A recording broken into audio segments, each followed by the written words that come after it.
हिंद महासागर में ब्रिटेन के द्वीप डिएगो गार्सिया के लिए अमेरिका ने उसे चेतावनी दे दी।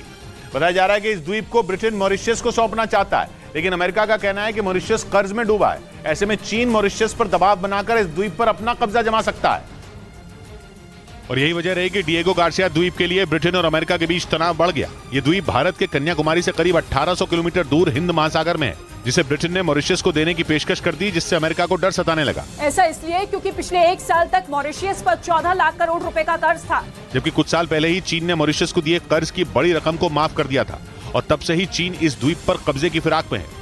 इसी वजह से अमेरिका की टेंशन बढ़ गई, क्योंकि ये द्वीप अगर मॉरिशस को मिल गया तो चीन के लिए उस पर कब्जा करना आसान हो जाएगा और वो वहां अपना आर्मी बेस तैयार कर सकता है।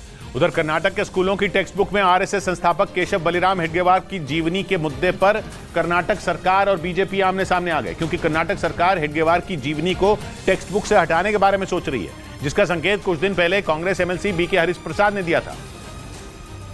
क्योंकि कांग्रेस एमएलसी बीके हरिप्रसाद ने अपने बयान में आरएसएस संस्थापक केशव बलिराम हेडगेवार को कायर कह दिया था और उनकी जीवनी को कर्नाटक के स्कूलों की टेक्स्ट बुक में पढ़ाने का विरोध किया था, जिसके बाद कर्नाटक के मंत्री दिनेश गुंडू राव ने संकेत दिया कि हेडगेवार की जीवनी को पाठ्यक्रम से हटाया जा सकता है और बीजेपी पर हमला किया।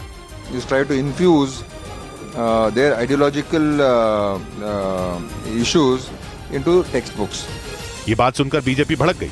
उसने हेडगेवार को देशभक्त बताते हुए कांग्रेस पर निशाना साधा। देशभक्ति को खिलाफ कांग्रेस है, ऐसा मैसेज देना चाहता है क्या? कर्नाटक में कक्षा 10 की टेक्स्ट बुक में हेडगेवार पर एक चैप्टर है, जिसे 2022-23 के सत्र में शामिल किया गया था। इस बीच पश्चिमी मीडिया का दावा है कि चीन और रूस से जारी तनाव के बीच जापान ने एंटी शिप क्रूज मिसाइल बनाने की तैयारी तेज कर दी। जापान इन दिनों जोर शोर से अपनी सैन्य ताकत बढ़ाने में जुटा है, क्योंकि उसे एक साथ चीन और रूस से कड़ी चुनौती मिल रही है। इसी खतरे को देखते हुए जापान ने एंटी शिप क्रूज मिसाइल बनाने की तैयारी तेज कर दी।